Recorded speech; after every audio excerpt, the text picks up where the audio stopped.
السلام عليكم ورحمة الله وبركاته. اللهم صل وسلم وزد وبارك على سيدنا محمد وعلى آله وأصحابه أجمعين. عاملين إيه يا حبايب قلبي؟ يا رب تكونوا بخير وفي أحسن حال. بحبكم في الله.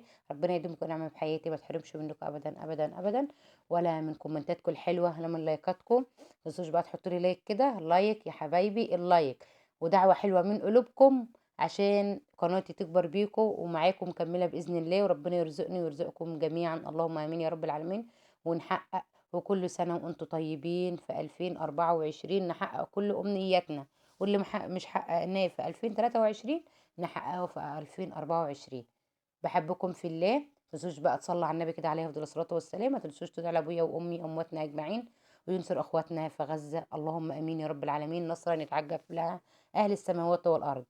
ماشي يا حبايبي، الروتين كده بقى، ادخلوا كده معايا على الفيديو كده بقلب جامد، الروتين زي العسل. استفيدي منه حتى لو بمعلومة بسيطة. طبعا يا حبايبي، انا بحب ايه، احط كده ايه، البخور ده الصبح كده. بصوا يا حبيبي، مش بحطه كل يوم بصراحة، يعني كده ايه، يعني كل كام يوم كده بولع عود بخور. انا لو عندي مبخرة ان شاء الله باذن الله ربنا يكرمني كده واجيب بالمبخرة، واجيب بخور من اللي هو التاني ده، باذن الله كده. وربنا يكرمني ويكرمكم، اللهم امين يا رب العالمين، ويحقق لكم كل اللي بتتمنوه، وربنا يرزق كل مشتاق بالذرية الصالحة، اللهم امين يا رب العالمين. طبعا يا حبيبي، حطيت البخور كده ودخلت البلكونة دي بتاعة الركنة. طبعا البلكونة دي اللي ورا، بس انا يا حبايبي لازم ولا بد ولا بد كل يوم كده بنفس النظام. انت لو عايشة معايا هتشوفيني ان انا كل يوم اصلا بكنسها. ماشي يا حبايبي، كل يوم بكنسها. هي بتبقى نظيفة، ما بتطلعش تراب خالص خالص، بس انا كل يوم بكنسها. ومش بمسحها كل يوم والله، للأمانة مش بمسحها كل يوم. بمسحها يعني كل يومين ثلاثة، عشان يا حبايبي إيه، البلاط اللي عندي بني بني.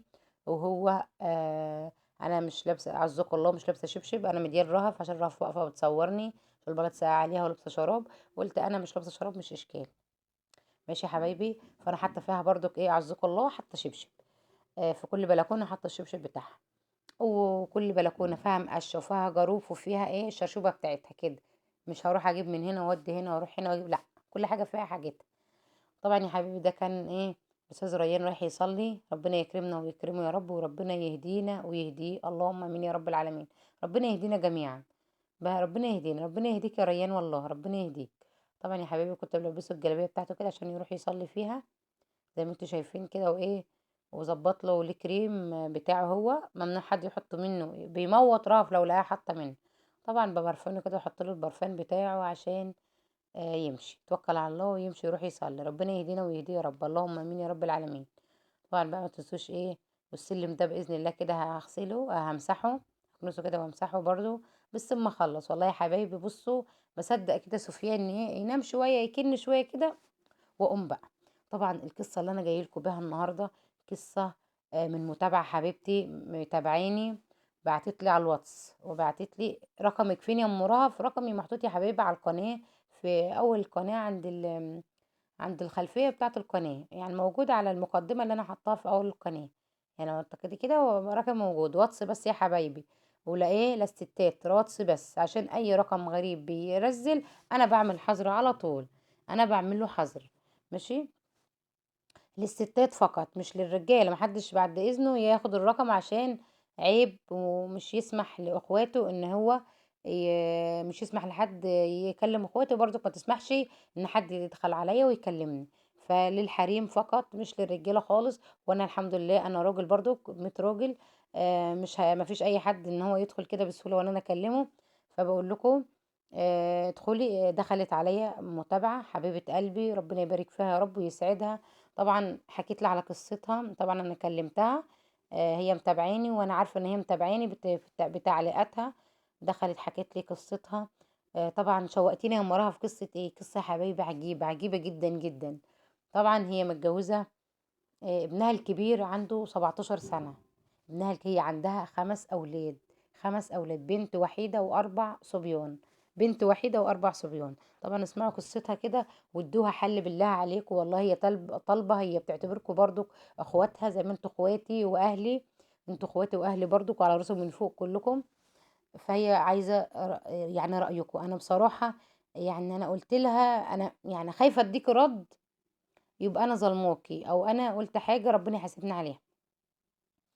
طبعًا يا حبايبي هي في مشاكل من يوم ما اتجوزت مع حماتها وأهل جوزها وكلام من ده، زي ما أنتم يعني إيه، زي ما أنتم شايفين طبعًا كده خليكم مركزين في القصة وفي الروتين.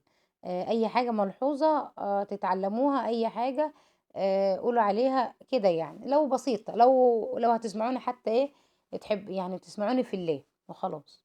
فبُصّي يا حبايبي، فالقصة دي طبعًا هي عبارة عن هي إن اتجوزت بقى لها، هي متجوزة بقى لها 17 سنة.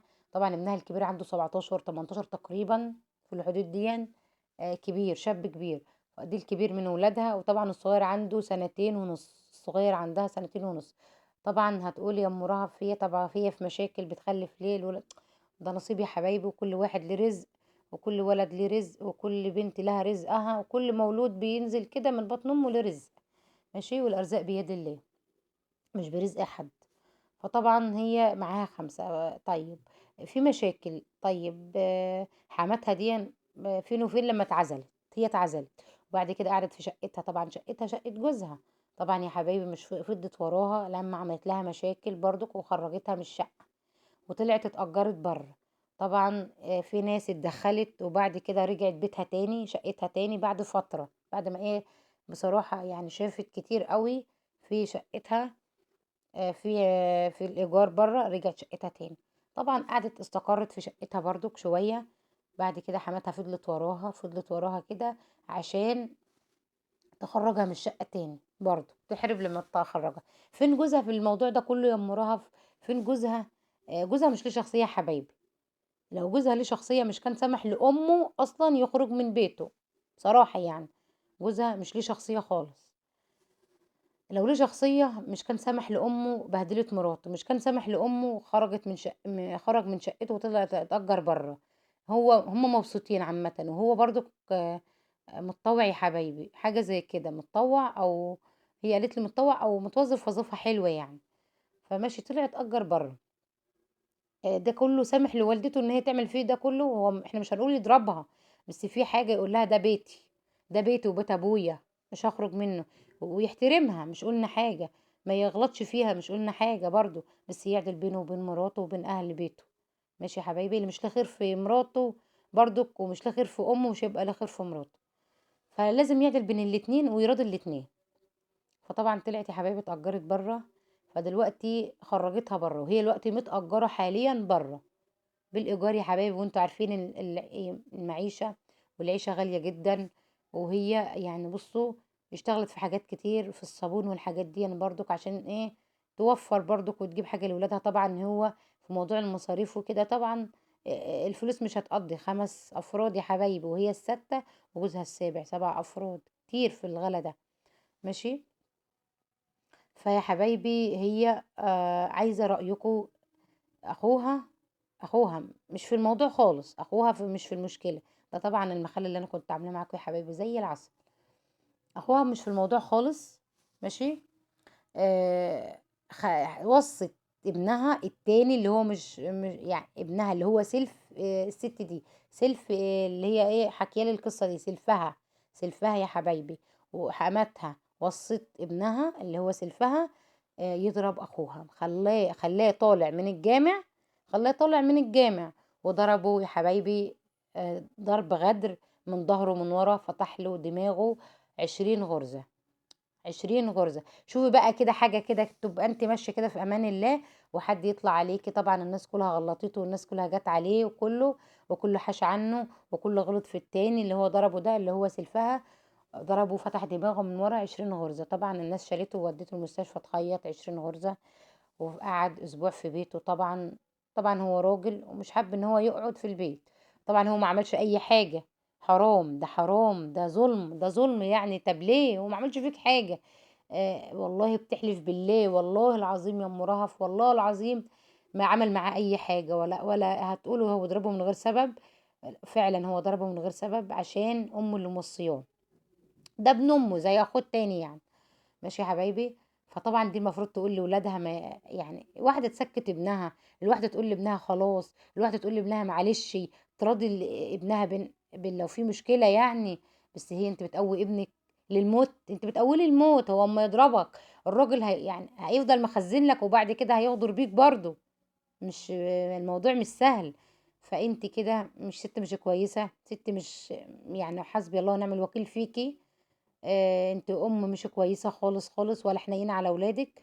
كده حرام عليها اصلا. ماشي يا حبايبي. فطبعا ضربه.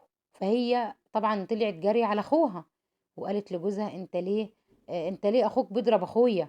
قال لها: مالكيش دعوة، هم حرين في بعض. ازاي حرين؟ ده اخويا. وتعيط لاخويا. يقول لها: هم حرين في بعض. ماشي يا حبايبي. يقول لها: هم حرين في بعض. ازاي حرين في بعض يعني؟ الله اكبر، الله اعظم، العزة والدوم لله، اشهد ان لا اله الا الله، اشهد ان سيدنا محمد رسول الله. لا اله الا الله، ولا حول ولا قوة الا بالله. طبعا يا حبايبي ضربه. طبعا لما ضربه هي قالت لاخوها لجوزها: ليه يعني ينفع من اخوك؟ وعيطت. قال لها: ايه، هم حرين مع بعض، ملناش دعوه، ملناش دعوه، ملناش دعوه ازاي؟ ملناش دعوه ازاي؟ اخوها يا حبايبي، اخوها، اخوها. طبعا الموضوع عدى وعدى اسبوع. طبعا هي فضلت مقهوره، بتقول: فضلت مقهوره يا امورها في اسبوع. رحت شفت اخويا، اي نعم هو ما منعنيش، ورحت شفت اخويا وكل حاجه. قعد تاني اسبوع، خلاه رايح يا حبايبي مشوار بلد تانية، وقام جايبه برضو ماسكه ضربه ضرب عنيف. يعني ضربه ضرب وحش بصراحة، يعني ضربه مسك فيه برضو تاني. كده عيب يا ريان. ضربه ضرب جامد. ماشي يا حبايبي. روح اكتب الواجب يلا. ماشي يا حبايبي، روح اكتب الواجب في الصالة. فماشي يا حبايبي، هو برضو لقاه في مكان تاني وضربه تاني. فهي بتعيط بدموع، بتقولي: مش عارفه يعمل يا ام رهف، اسيب ولادي واتطلق منه؟ اسيب عيالي وامشي؟ اروح فين او اجي منين؟ مش عارفه. مش ع- بصراحه مش عارفه اعمل ايه. قلت لها: مش عارفه اديكي حل، خايفه اقول لك اتطلقي وسيبي ولادك، يبقى كده انا مظلمك وربنا يحاسبني. خايفه اقول لك سيبيه شويه وعيالك يتلطموا. خايفه برضك على ولادك، من يما كل حاجه الولاد، كل حاجه الولاد يا حبايبي، ولادها العيال، مش هو ولا اي ولا ام ولا اي حد. ولا العشره. العشره يعني هي ما بتكونش فعلا على ولاد الحرام، بس طبعا لا تهون. لو واحد زي ده تهون تهون وتهون وتهون. ماشي. ان هو يبقى مش حاكم بيت، مش حاكم اهله على اهل، على مراته وعلى اهل مراته. كده عيب يعني، كده يعني الموضوع زاد عن حده بصراحة. فانا خايفة. فهي عايزة ردك يا حبايبي، عايزة تنفصل، تسيب ولادها، ولا تعمل ايه، ولا تفضل مكملة في الذل ده. والحياة يعني، بص يا حبايبي، الحياة هنعيشها مرة واحدة مش مرتين بصراحة يعني. ان هي تعيش كلها حياتها في ذل كده ونكد. فده حرام بصراحة، حرام يعني حرام. فهي عايزة ردكم يا حبايبي. فبالله عليكم كده اكتبوا لي في الكومنتات كده. بصوا الأغلبية، الرد الأغلبية لو لقينا الموضوع الأغلبية أكتر هي بصراحة يعني. بصوا يمكن في يعني كومنت كده يدلها على طريق الخير، في ممكن حد يدلها على طريق الخير، في ممكن الأمور. طب دعواتكم ليها دعوة 40. بصوا انت طبعا 40 ربنا ييسر لها الامور، ربنا ييسر لها الحال، لان هي منهارة جدا. بصوا كانت بتعيط كده. انا يعني انا صعبت عليا، عيطت على يعني هي عيطت وانا عيطت على عيطها. ماشي يا حبايبي. نعم يا ريان. ماشي انا جايه اهو. بس انا جايه اهو. ماشي يا حبايبي. طبعا ادونا حل كده وادونا رد. احنا كلنا اخوات، احنا اخوات في الله. طبعا بتعملي ايه كده يا ام رهف؟ كنت محتاره برضو، ونكمل قصتنا. دعوة 40 صديق. بنخلص القصة الأول وبعد كده أقول لكم أنا بعمل إيه. 40 صديق، 40 أخ، 40 أخت مستجابة، ادعوا لها بتيسير الحال. دعواتكم كده ليا بتيسير الأمور وتيسير الحال كده، وربنا يرزقني برزق أولادي ويرزقكم جميعا، اللهم آمين يا رب العالمين. ويجي علينا رمضان كده لا فاقدين ولا مفقودين، اللهم امين يا رب العالمين. طبعا يا حبايبي انا كنت محتاره في اليوم ده اصلا اطبخ ايه. فقلت ايه اعمل ايه. فكانت مرات اخويا بتكلمني بصراحه. مرات اخويا مش سموره يا حبايبي، مرات اخويا التانية. فكانت بتكلمني، هي بتعمل نفس الاكل ده يعني. فقلت لها خلاص هعمله. بس للامانه يا حبايبي البطاطس كانت نوعين، البطاطس نوعين. ماشي. ده الامانه هي كانت، بصوا طعمها بالجبنه خرافه، خرافه جدا. البطاطس كان نوع من اللي بيستوي ويتهري معاكي كده، يبقى جوسي كده حلو. ونوع بتبقى بطاطس جامده مهما تستوي. فهو نوع استوى، اما اللي استوت انا نزلتها. انا كنت حاطه نوعين على البوتاجاز. المفروض انت ما تيجي تسلقي حاجه او تحمري بطاطس يعني النوع هو النوع. بس أنا كان عندي بطاطس قديمة وجبت بطاطس من السوق، فسلقت الاتنين مع بعض، يعني كام حباية كده من كام حباية برضك، فالنوع الحلو الجوسي والنوع اللي مش استوى قوي هو ده النوع اللي مش حلو للأمانة يعني. فأنتِ نقّي البطاطس الحلوة واعمليها الوصفة ديّة واهرسيها كده واحشيها جبنة أو احشيها مفرومة. أنا بصراحة مش كان عندي مفرومة، أنا عملتها قبل كده بس مش صوّرت للأمانة برضه. في أكلات كتير أنا ما باصوّرهاش. ماشي يا حبايبي. فطبعًا أنا زي ما أنتم شايفين أنا عملتها كده، وطبعًا هي أمّا تبقى مستوية معاكِ وكده هتتعمل معاكِ بكل سهولة. عملتها كِوَر وحشيتها جبنة كانت زي العسل تحفة، وكنت عملت كمان سلطة مشكّلة برضه، كل حاجة محطوطة عليها بنجر وجزر وخيار وخضرة وكلام من ده. وإيه واللي أنا باحطه ده يا حبايبي خَل تفاح. طبعًا كنت سالقة بيض وقطّعته زي ما أنتم شايفين كده، والبطاطس كده كان طعمها زي العسل تحفة. بس عايزة للأمانة تعمليها نوع واحد. يا رب دايمًا أكون خفيفة على قلبكم كده، ويا رب أكون بافيدكم لو بمعلومة بسيطة. ما تنسوش بقى تحطوا لي لايك كده ودعوة حلوة من قلوبكم. ربنا يسعدكم جميعًا ويجبر خواطركم جبرًا يتعجب لها أهل السماوات والأرض. واللايك يا حبايبي اللايك، ما تنسوش بقى اللايك كده. ودعواتكم ليّا بصلاح الحال وربنا يصلح حالكم. طبعًا رهف كانت يا حبيبي كاتبة لي كلام كده، حبيبتي يا أمي يا ريت تسمعي كلامي يا روفة وتبقي يعني بُصّوا كاتبة لي كلام. أمي حبيبتي، أم عمري، أم مش عارفة إيه، رهف اللي كاتباه. ورسمة العروسة دي بتقول لي: "دي أنتِ يا ماما وأنتِ صغيرة." يرضيكم يا حبايبي؟ يرضيكم ده أنا وأنا صغيرة؟ أنتم هي كانت شافتني قالت لي: "أيوه يا ماما أنا شُفتِك وأنتِ صغيرة." "إزاي يا بنتي شُفتيني؟" تقول لي: "أيوه أنا شُفتِك وأنتِ صغيرة." زي ما أنتم شايفين كده يا حبايبي. فقالت لي: "والنبي يا ماما لا تنزّليها في الفيديو." قُلت لها: "حاضر يا روفا." طبعًا كاتبة يا حبيبتي يا ماما وروحي يا ماما وعقلي يا ماما وكلام من ده يعني، وهي اللي كاتباه يا حبايبي. ماشي. ربنا يجبر خواطركم جميعًا، ربنا يرزق كل مشتاق ويخلّي لكم ولادكم، اللهم آمين يا رب العالمين.